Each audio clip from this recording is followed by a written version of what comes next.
ومن حق الزوج على زوجته الاستمتاع في فراش الزوجية، وهذا من الحقوق المهمة. والحياة الزوجية كلها مبنية على الاستمتاع أصلا، لأن عقد النكاح، العقد يعني الأصل فيه هو النكاح والمعاشرة والجماع بين الزوجين من أجل الإحصان والعفاف، تلبية الغرائز والشهوات ديال الرجل ديال المرأة، الولادة والإنجاب وتكثير سواد الأمة، تشبه بالأنبياء والتأسي بهم والاقتداء بهم، ثم الاستجابة لنداء الغريزة والفطرة.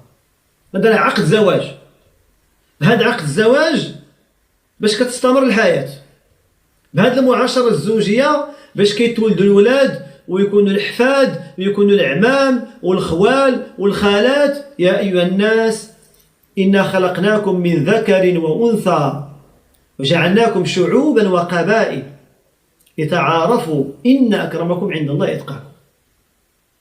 إنا خلقناكم من ذكر وأنثى، رجل وامرأة.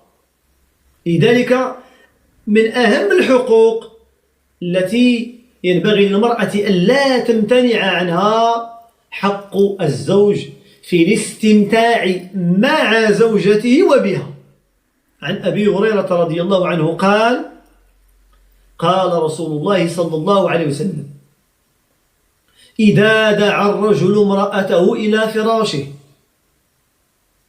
وقت ما الزوج ديالك محتاجك في الفراش ديالو، محتاجك للمعاشرة الزوجية، فلم تأتيه، ما جاتش ولا ما بغاتش ولا رفضات، امتنعت،